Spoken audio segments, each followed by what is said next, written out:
Welcome back students. हम लोग पढ़ चुके थे वैसे तो पहला पार्ट दीपकम का, जो कि आपकी एनसीईआरटी की नई बुक आई है 6th क्लास के लिए, नाम है दीपकम।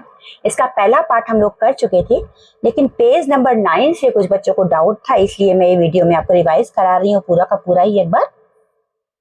इस पार्ट में हमने सबसे पहले पढ़े थे स्वर, स्वर किन्हें कहते हैं। उसके बाद हमने इसमें स्वर किस तरह के होते हैं, जो समान अक्षर थे वो पढ़े थे, अ आ ह्रस्व स्वर दीर्घ स्वर। उसके बाद संधि अक्षर जो थे उनको हमने पढ़ा था ए आई ओ औ। उसके बाद आगे फिर हमने व्यंजन पढ़े थे, उससे पहले हमने अनुनासिक स्वर पढ़े थे, किस तरह से बनते हैं अ आ ए ई उ ऊ, और ये सारे के सारे जो थे हमने पढ़े थे। इसके बाद हमने व्यंजन पढ़े थे। व्यंजनों में हमने हर वर्ग पढ़ा था बेटे, क वर्ग, च वर्ग, ट वर्ग, त वर्ग, प वर्ग हमने पढ़ा था। और इसमें स्पर्श व्यंजन हम लोगों ने पढ़े थे, अंतस्थ व्यंजन हमने उसके बाद पढ़े थे, ऊष्म व्यंजन पढ़े थे श श स ह। उसके बाद हमने आयोगवाही वर्ण पढ़े थे अंग और अह। इसके बाद हमने अनुस्वार और विसर्ग भी पढ़े थे अंग और अह के। इसके बाद हमने यहाँ पर स्वर और व्यंजन के लिए जो हमें तालिका दी गई थी गुणित अक्षर वाली, ये हमने पूरी की पूरी भरी थी। यहाँ तक किसी बच्चे ने कोई डाउट नहीं मुझे शेयर किया, किसी को कोई डाउट हो तो पेज नंबर 8 तक ही टेबल जा रही है, यहाँ तक किसी भी बच्चे को कोई डाउट नहीं था। इसके बाद जब संयुक्त व्यंजन वाली बात आती है, यहाँ से बच्चों के डाउट शुरू होते हैं। कई बच्चों ने मुझे बोला, तो यहाँ से मैं इनको आपके लिए क्लियर कर रही हूँ। और बेटा प्लीज थोड़ा सा ध्यान से समझिएगा, क्योंकि थोड़ा सा कॉम्प्लिकेटेड हो जाता है बाकी चीजों के मुकाबले। हालांकि कोई ज्यादा डिफिकल्ट नहीं है, एक बार आपको समझ में आ जाएगा तो आप बहुत आसानी से सारा का सारा कर लेंगे, लेकिन एक बार समझ में आना बहुत जरूरी है। तो चलिए हम लोग शुरू कर लेते हैं। संयुक्त व्यंजन वो कहलाते हैं जिनमें दो व्यंजन साथ मिलकर के एक नई तरह की आवाज निकालते हैं। जैसे क्ष क्षत्रिय, आप बोल करके देखिए इसको, क्ष, क्ष से क्षत्रिय का जो क्ष होता है उसे आप एक बार बोल करके देखिए, आपको अपने आप मुंह में आपके पता चलेगा कि आपकी जो जीभ है वो कहाँ पर जाकर के टकरा रही है। जहां हम क के लिए बोलते हैं पहले वहां टकराती है, फिर शा जहां से बोलते हैं वहां पर आके टकराती है। यानी कि क जो है हमारा गले में तालू के पास में जाके अंदर को चला जाता है, और उसके बाद श जो है वो बिल्कुल आगे आकर के दांतों के पीछे को चला जाता है। क्ष आप बोल करके देखिए, तो ये हो गया क और क्ष का मेल हो जाता है। तो कभी भी हमारे जो व्यंजन होते हैं वो बिना स्वर की सहायता के नहीं बोले जा सकते हैं। अगर हम बिना व्यंजन को हम बिना स्वर की सहायता के बोलना चाहेंगे तो ऐसे ही स्वर की ध्वनि हमारी व्यंजन की ध्वनि आएगी। जैसे क्ष में क जो हमारा सुनाई पड़ रहा है वो बिना स्वर की है, तो ऐसे अगर हम सारे के सारे व्यंजन बोलने लग जाएं तो पॉसिबल नहीं है। बिना स्वर के, तो बिना स्वर के जो बोले जाते हैं वो आधे व्यंजन होते हैं, आधी आवाज वाली। तो जैसे कक्षा में क आ गया, या फिर डिब्बा में आधा बा बीच वाला आ गया, ये बिना व्यंजन के बोला गया बिना स्वर के बोला गया व्यंजन होता है, जो कि आधी आवाज देता है। और पूरी आवाज के लिए हमें साथ में कोई ना कोई व्यंजन कोई ना कोई स्वर जोड़ना पड़ता है। तो इसको हम यहाँ पर देखेंगे। जब आप कहते हैं क्ष, क्ष से क्षत्रिय, ये एक संयुक्त व्यंजन होता है। तो एक संयुक्त व्यंजन जो है क्ष, इसका इस्तेमाल होता है जब हम लिखते हैं कक्षा। तो कक्षा कैसे लिखा जाता है, सबसे पहले हमारा आधा, पहले तो क आ गया, आधा क लिखा हमने, उसमें जब हमने अ लगाया तो ये क बना, क बन गया ये। उसके बाद क्ष कैसे बनेगा, आधा क प्लस श बन करके क्ष क्षत्रिय बनता है। और इसमें जब आ की मात्रा जुड़ जाएगी, आ स्वर जुड़ जाएगा तो ये क्षा बन जाएगा। तो ये हो गया क और ये हो गया क्षा, कुल मिलाकर के शब्द बना कक्षा। ठीक है बेटा। इसके बाद अगला जो आपको संयुक्त व्यंजन दिया गया है वो है त्र, जो कि हम पत्र में, पुत्र में, इन सब जगह इस्तेमाल करते हैं। तो ये कैसे बनता है, आधा तो हो गया ये, और आधा र और प्लस अ की मात्रा छोटा अ, तो त्र हो गया ये। अब पत्र लिखना है तो कैसे लिखेंगे, आधा प, जो नीचे हलंत लगा होता है ये आधे का पहचान होती है बेटा, ये आधे का सिंबल होता है कि आधा है ये, उसमें अ मिला तो ये प बना, ये प बन गया। उसके बाद तो र, ये त्र बन गया, इसमें अ जुड़ गया तो ये त्र बन गया, ये त्र बन गया। उसके बाद ये म जुड़ गया तो ये पत्रम हो गया बेटा, पूरा का पूरा पत्रम। ठीक है। इसके बाद हम पढ़ेंगे ज्या वर्ण जो है, ज्या जो वर्ण है ये आप लोग हिंदी में ज्ञा बोलते हैं इसको। इस वर्ण को हिंदी में हम ज्ञा से ज्ञानी बाबा बोलते हैं, ये होता है। और संस्कृत में ये ज्या होता है, इसलिए यज्ञ होता है। जब भी हम पढ़ते हैं तो यहाँ पर ये ज प्लस या होता है, ज और च वर्ग का पांचवा वर्ण या प्लस ये न्या होता है, ठीक है, ज्या तब बनता है। अगर हमें ज्ञानम लिखना है तो कैसे लिखें, ज प्लस य प्लस आ, ये बन गया ज्या या ज्ञा, प्लस न प्लस अ, ये बन गया न, उसके बाद म आधा है तो ये आपका पूरा बन गया ज्ञानम, ठीक है बेटा। इसके बाद हम संयुक्त अक्षर पढ़ेंगे द्य, जो कि विद्यालय में, विद्या में शब्दों में इस्तेमाल होता है। तो इसमें व प्लस ई, ये बन गया वि, उसके बाद आधा द, आधा य और आ, य में आ जोड़ा तो ये बन गया या, और ये आधा द है, द प्लस या मिलकर के बनता है द्य, और ये मिल गया आ तो ये बन गया द्या, तो ये पूरा का पूरा बना विद्या। तो इसी तरीके से आपको आगे कुछ संयुक्त वर्ण दिए गए हैं, संयुक्त व्यंजन दिए गए हैं, जिनको आपने कैसे इस्तेमाल किया जाता है उनको पढ़ना है बेटे। तो इनको हम लोग देख लेते हैं। सबसे पहले आपको दिया गया है क्यों, क्या, जो कि चाणक्य में लगता है, चालुक्य में लगता है ना, क्यारी में बनता है इसका इस्तेमाल। तो ये इस तरीके से चाणक्य लिखा गया है, यहाँ पर ये होता है। ऐसे ही अर्ण जो है, इर्ण, ये अर्णव में होता है, जो रेड में दिया हुआ है आपको अर्णव, इसमें जो अ और व के बीच में जो आपको सुनाई दे रही है ध्वनि, वो र्ण की ध्वनि है। इसके बाद इंद्र, ये जो स्वर्ण, जो संयुक्त व्यंजन है आपका मंत्र हमें, तंत्र हमें सुनाई पड़ता है आपको, जो रेड में लिखा हुआ है ये यही संयुक्त व्यंजन है बेटे। इसके बाद क्र, क्र बनता है क्रम में, देखिए आप जो रेड में लिखा हुआ है ये क्र संयुक्त व्यंजन। ऐसे इंद्र जो होता है, इंद्र में, नरेंद्र में ये इस्तेमाल किया जाता है। ष्ठ्य, ओष्ठ्य में इस्तेमाल होता है ये। दिया, ये जैसे हमने विद्यालय में पढ़ा था, विद्या में पढ़ा था, ऐसे ही पद्यम में भी यही इस्तेमाल होता है। स्ट्र, उष्ट्र में इस्तेमाल होता है, राष्ट्र में इस्तेमाल होता है। दिया, ये विंध्य में इस्तेमाल होता है, संध्या में इस्तेमाल होता है। तो इसके बाद आपको कहा गया है कि यहाँ पर देखिए पहचानिए क्या चीज लिखी गई है। एतानि संयुक्त व्यंजनानि, यानी कि ये संयुक्त व्यंजन नवीना वर्णा न सन्ति, ये नए वर्ण नहीं है ना, अपितु बल्कि पृथक पृथक संयुक्त व्यंजन वर्णानाम विशिष्ट लेखन शैली एवं, ये अलग अलग संयुक्त व्यंजनों को लिखने की विशिष्ट शैली भर है। ये कोई नए वर्ण नहीं है, ये सब संयुक्त व्यंजन है जो कि किन्हीं दो व्यंजनों के मिलने से बने हैं। ये नए वर्ण या अलग वर्ण नहीं है, ठीक है बेटे। इसके बाद आपकी शुरू होती है ये वर्ण वियोग की एक्सरसाइज। काफी बच्चों ने इसमें भी डाउट बताया था मुझे कि इसमें भी उनको डाउट है, तो मैं ये भी दोबारा से आपको करवा रही हूँ। एक बार आप समझ लीजिए, पूरी की पूरी एक्सरसाइज आपकी मैं ये करवाऊंगी बेटे। जैसे रामः है, रामः, जैसे कि मैंने आपको पहले ही भी बताया था कि कोई भी व्यंजन बिना स्वर की सहायता के नहीं बोला जा सकता। तो रा अगर आपको बोलना है तो र प्लस आ होगा, ये म बोलना है तो म प्लस छोटा अ होगा, और उसके बाद विसर्ग आपको लगे हुए दिखाई पड़ रहे हैं। तो ये रामः कैसे लिखेंगे आप, इसको लिखने का तरीका मैं आपको बता रही हूँ। पहले र के नीचे हलंत लग जाएगा, ये व्यंजन होता है, इसमें आप आ का स्वर जोड़ देंगे तो ये रा बन जाएगा। उसके बाद म में फिर से नीचे आपका ये लग जाएगा हलंत, उसमें जब अ जोड़ेंगे तो ये म बनेगा। उसके बाद विसर्ग जुड़ जाएंगे तो ये रामः हो जाएगा। इसी तरीके से अगर आपको लिखना है हरिहर, तो देखिए ह फिर से ये आपका ह है हलंत के साथ, इसके साथ अ लग जाएगा, फिर आपका र हो जाएगा हलंत के साथ, फिर आपका ई की मात्रा आ जाएगी, और फिर आपके विसर्ग लग जाएंगे, तो ये हो जाएगा हरिहर। ऐसे ही अगर आपको सीता लिखना हो, तो सीता में देखिए कोई आपके विसर्ग नहीं है, तो आप कैसे लिखेंगे, स में आप हलंत लगा देंगे, फिर ई, फिर तो हलंत लगा के और आ, सीता बन जाएगा बेटा आपका। इसके बाद अगर आपको गुरु लिखना हो तो ग प्लस ओ प्लस र प्लस ओ प्लस विसर्ग, विसर्ग यहाँ पर मैं थोड़े से गोले लगाती हूँ बेटा, आपको बिंदियां लगानी होती हैं। अगला है वधूः, तो वधूः कैसे लिखेंगे, व प्लस अ प्लस ध, धा में हलंत प्लस ओ प्लस विसर्ग, ये आपका ये हो जाएगा वधूः। ऐसे अगर आपको ऋषि लिखना है तो री से ऋषि आपका पूरा का पूरा वर्ण होता है। उसके बाद सा से शलगम, उसके बाद ई की मात्रा इसलिए, और ऋषि। ये पूरा का पूरा आपका ऋषि ही बन गया।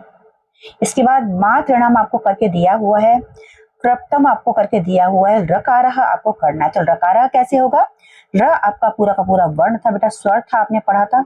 र प्लस क में हलंत प्लस आ प्लस र में हलंत प्लस अ प्लस विसर्ग, विसर्ग जोड़ करके आपका पूरा का पूरा रकारः बन जाएगा। ऐसे ही अगर आपको देवाः लिखना है तो द हलंत प्लस ए प्लस व हलंत प्लस आ प्लस विसर्ग, ठीक है।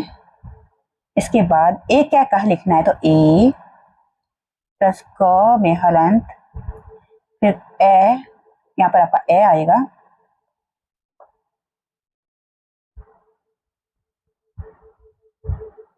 ए क्या हो गया, फिर क प्लस अ प्लस विसर्ग, ये आपका पूरा का पूरा ए क्या कहा हो गया। अगर आपको लिखना है ओम तो ओ प्लस म में देखिए यहाँ पर विसर्ग आपको हलंत दिया हुआ, इसलिए ओम प्लस ओ, ये हो जाएगा पूरा का पूरा।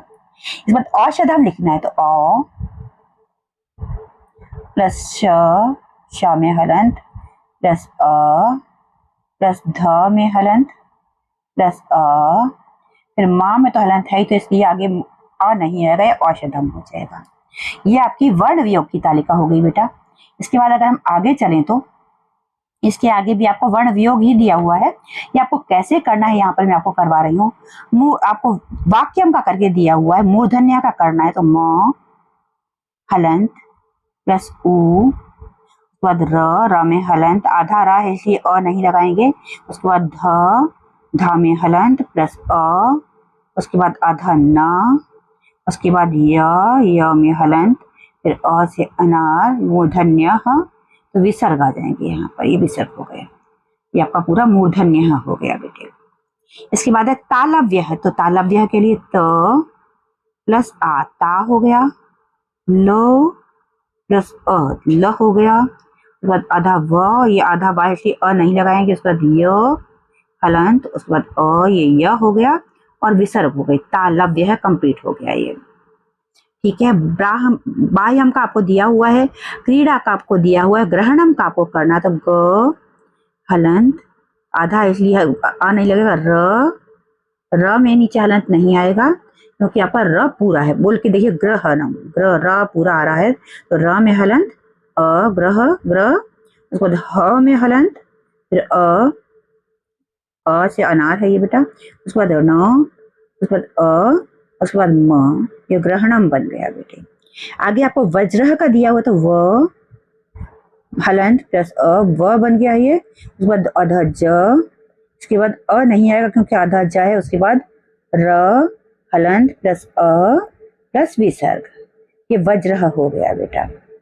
इसके बाद दृष्टा का आपको करके दिया हुआ है, दृष्टा के बाद हमें को करना है प्रगतिः। प्रगतिः कैसे करेंगे हम, प हलंत, उसके बाद र हलंत प्लस अ, फिर ग हलंत प्लस अ, प्रग, त हलंत प्लस ई, प्रगति, उसके बाद विसर्ग दिए हुए हैं तो विसर्ग लग जाएंगे प्रगति। ब्रह्म आपको करके दिया हुआ है, ब्रह्मचारी करना है तो ब्रह्मचारी के लिए पहले ब्रह्म वाला ये सेम लिख लेंगे हम लोग, तो ब प्लस र प्लस अ प्लस ह प्लस म प्लस अ, फिर ये अ है बेटा, च प्लस आ हो जाएगा, र प्लस ई, ब्रह्मचारी हो गया ये। इसके बाद जाह्नवी करना है आपको, जाह्नवी, तो जाह्नवी के लिए ज प्लस आ, ह आधा आएगा, प्लस न हलंत प्लस अ प्लस व हलंत प्लस ई, जाह्नवी हो गया ये। ध्वनि का करके आपको दिया हुआ है, ध प्लस व प्लस अ प्लस न प्लस ई प्लस विसर्ग।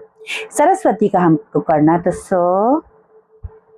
प्लस अ, र प्लस अ, आधा सा है तो ये स रहेगा, अ नहीं लगेगा, व प्लस अ तो प्लस ई, ये सरस्वती हो गया बेटे।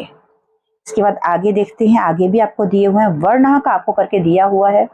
वर्ण के बाद आपको करना है कर्मः का, जो कि लगभग उसी तरीके से होगा। तो क प्लस अ, र प्लस म प्लस अ, कर्म हो गया ये। आगे सप्तऋषि के करना है आपको। तो स प्लस आधा फिर अ, फिर आधा प, यानी कि प में नीचे हलंत, फिर सप्त के बाद तो प्लस अ सप्त, उसके बाद री आता है, री से ऋषि, उसके बाद श के बाद ई, उसके बाद विसर्ग आ जाएंगे, तो ये सप्तर्षि ही बन जाएगा। उसके बाद ढक्का आपको दिया हुआ है करके, ढ प्लस अ प्लस क प्लस आ। वित्तम हम करेंगे तो वित्तम के लिए व प्लस ई, फिर प्लस त हलंत वाला, फिर त हलंत वाला, फिर अ, तो ये त बन जाएगा, वित्तम, तो ये वित्तम हो गया। इसके बाद सिद्धार्थ करना है। तो स हलंत वाला, उसके बाद ई, ये बन गया सि। उसके बाद द आधा रहेगा, इसमें अ नहीं आएगा क्योंकि आधा है द। उसके बाद ध आधा, फिर अ, ये बन गया सिद्ध। सिद्धार्थ है इसलिए आ, सिद्धा आधा र, उसके बाद थ में हलंत आएगा, फिर अ आएगा, सिद्धार्थ बन गया ये। उसके बाद विसर्ग आ जाएंगे तो ये सिद्धार्थ हो जाएगा। इसके बाद पद्यम का आपको करके दिया हुआ है बेटा। प प्लस अ आधा द प्लस म प्लस अ प्लस अ, पद्म, पद्म का आपको करके दिया हुआ है। इसके बाद शब्द का हम करेंगे। तो शब्द का के लिए श हलंत प्लस अ, ये बन गया श, आधा ब जोड़ा तो शब, उसके बाद आधा द प्लस अ, शब्द बन गया। उसके बाद ह विसर्ग के लिए यह शब्द बन गया। इसके बाद अगला है पंकजम। तो पंकजम के लिए प, उसके बाद ये आप यही कर सकते हैं, अड़ंग कर सकते हैं, अंगा खाली कर सकते हैं। पंक क हलंत वाला प्लस अ प्लस ज हलंत वाला प्लस अ प्लस म, पंकजम, पंकजम हो गया यहाँ। ठीक है बेटा, है ना। प में यहाँ पर बीच में अ रह गया, प में अ रह गया यहाँ पर, यहाँ बीच में ये हलंत वाला आएगा, इसके बीच में अ आएगा बेटा। आगे व्यंजनम के लिए आधा व, फिर यो में अ, फिर यन ये आ जाएगा बीच में यन, उसके बाद ज के साथ अ, उसके बाद न के साथ अ, फिर म, व्यंजनम। इसके बाद है कंठ, तो क प्लस अ न प्लस ठ प्लस अ प्लस विसर्ग, कंठ बन गया। इसके बाद अगला है संधि है। तो संधि के लिए स हलंत वाला प्लस अ प्लस न प्लस ध प्लस ई, यहाँ पर हलंत लगेगा, प्लस विसर्ग, ये संधि है हो गया। इसके बाद अगर लिखना है प्रारंभ, तो प आधा प रा, फिर र प्लस आ रा, पद र यानी कि र प्लस अ, प्रार आधा म, फिर भ प्लस अ प्लस विसर्ग, प्रारंभ। संस्कर्ता का आपको दिया हुआ है करके, स प्लस अ प्लस स प्लस क प्लस अ प्लस र प्लस त प्लस आ। अब कांस कान का हमें करना है। तो क प्लस आ, ये बिंदी आ जाएगी यहाँ पर, तो आ के ऊपर चंद्र बिंदी आ जाएगी इस तरीके से। उसके बाद आधा स, फिर क के नीचे हलंत का और न, कांस कान हो जाएगा ये।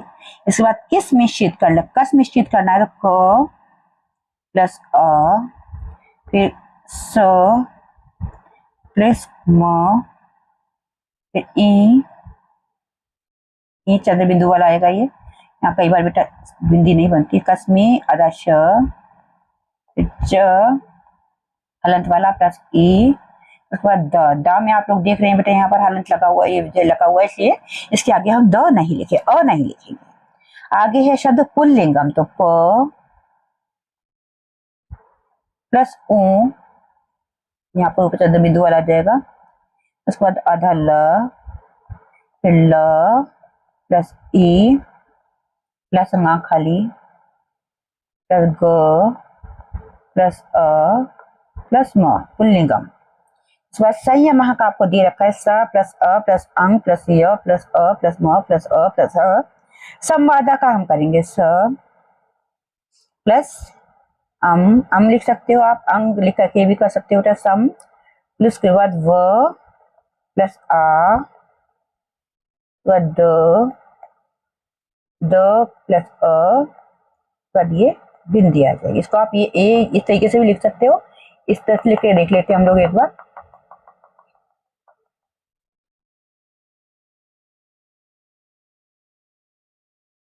अ के बाद यहाँ पर बिंदी लगा दीजिए आप। उसके बाद सम व प्लस आ प्लस द प्लस अ प्लस विसर्ग संवादा। इसी तरीके से हंसा लिखना है तो ह प्लस अ प्लस बिंदी प्लस स प्लस अ प्लस विसर्ग हंसा। इसके बाद दुखम का आपको करके दिया हुआ है द प्लस ओ प्लस विसर्ग ख प्लस अ प्लस म, ये दुखम हो गया।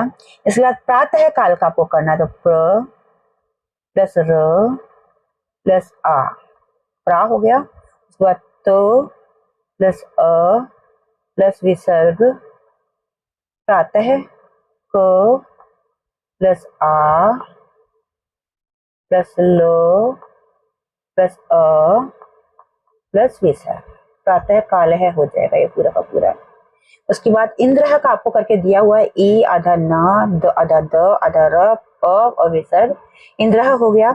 इसके बाद मंत्री का करना है हमें, तो मंत्री कैसे बनेगा आधा म फिर अ फिर आधा न, क्योंकि न आधा ही है, उसके बाद त आधा है फिर र आधा है और ई पूरा है, ये मंत्री बन गया बेटा। इसके बाद राष्ट्रम अगर हमें करना है तो र प्लस आ रा, उसके बाद आधा षटकोण, उसके बाद आधा ट, उसके बाद र, उसमें अ जुड़ेगा राष्ट्र और लास्ट में म जुड़ जाएगा। हलंत है इसलिए आगे अ नहीं जुड़ेगा, राष्ट्रम हो जाएगा। इसके बाद है आपका शब्द कंठ्य है। कंठ्य का किया हुआ है क अ ये बन गया क, ये कंठ्य बन गया पूरा का पूरा।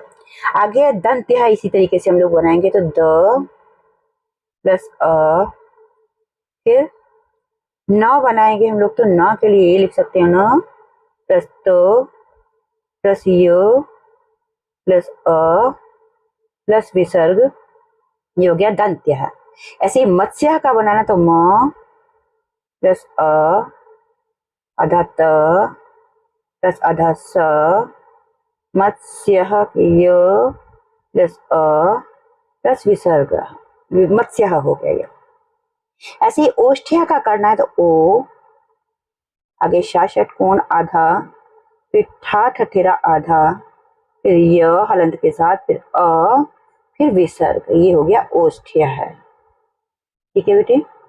इसके आगे संध्या अक्षरम आपको करके दिया गया है। संध्या अक्षरम के बाद हमें करना है संस्कृतम, तो स प्लस अ प्लस न सन आधा स क प्लस र प्लस त प्लस अ प्लस म।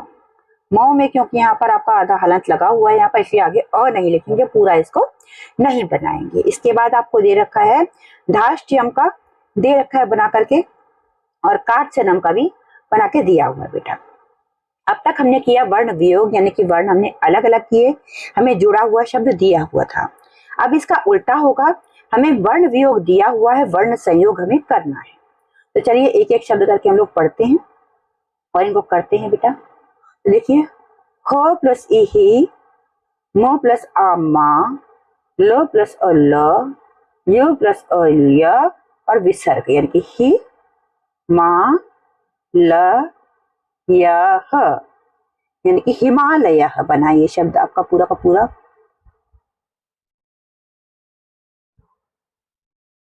ठीक है बेटा। इसके बाद अगला शब्द आपको दे रखा है कोरी, ठीक है, शु न कृष्ण बन गया ये शब्द।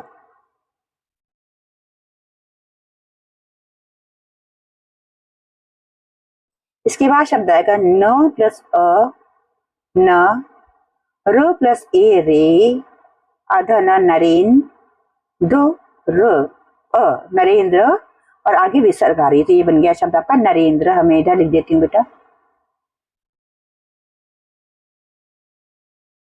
अगला शब्द आपको दिया है म प्लस अ म, ज मंज, उ ल, मंजुला। ये शब्द आपका बनेगा मंजुला।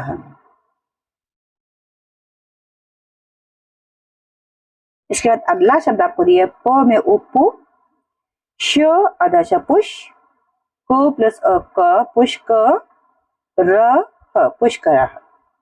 इधर लिख देती हूँ बेटा पुष्कर। पुष्कर जगह है बेटा, तीर्थ स्थल है हमारे हिंदुस्तानियों का। आगे क प्लस उ कु, कुट्टह, कुट्टह बन गया इसमें। अब कुट्टा का मीनिंग क्या होता है? जो कुक्कुट करता है, ठीक है। तो कुक्कुटा कहा जाता है बेटे मुर्गे को। इसके बाद अगला शब्द है आपका आधा स आधा व प्लस अस्व, उसके बाद आधा स प्लस त ई स्वस्ति, क प्लस अस्वस्ति कह, यानी कि शब्द आपका बनेगा स्वस्ति कह। इसको कहाँ लिखेंगे हम? यहाँ पर लिख देती हूँ मैं, इधर लिख देती हूँ, चलिए स्वस्ति कह।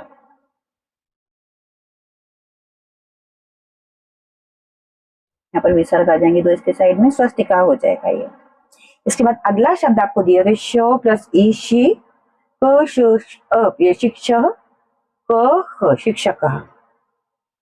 ये शब्द आपका बनेगा शिक्षक। अगला शब्द आपको दिया हुआ स प्लस अ स, अंग अ संग, न क म संगणकम। तो संगणकम किसे कहते हैं? कैलकुलेटर को बेटा। तो संगणकम, ठीक है। इसके बाद अगला शब्द है आपका क प्लस अ, यानी कि क, न द कंदुक, क, ये शब्द आपका बनेगा कंदुक।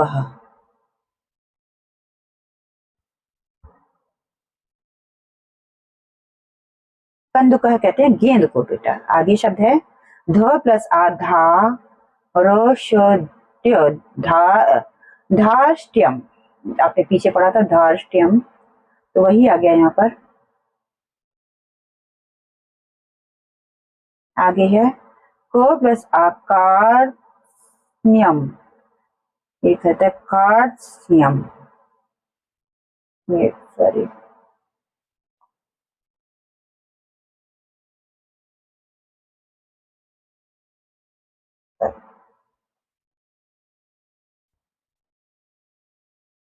ठीक है।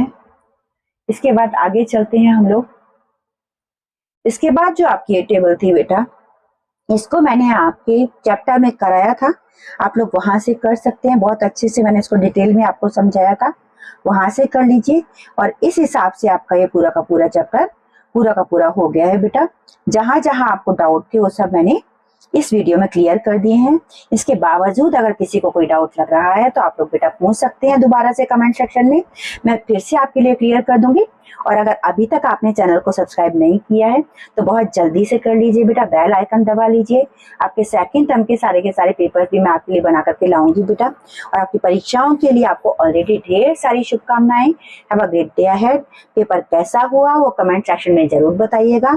और पेपर के लिए आपको संस्कृत कितना समझ में आ रहा है, कितना अच्छा लग रहा है, कोई फीडबैक है आपके पास, कुछ समझ में नहीं आ रहा है, कोई चीज खराब लग रही है, तो वो सारी की सारी चीजें जरूर बताएं। Have a great day ahead बेटा। जय हिंद, जय भारत।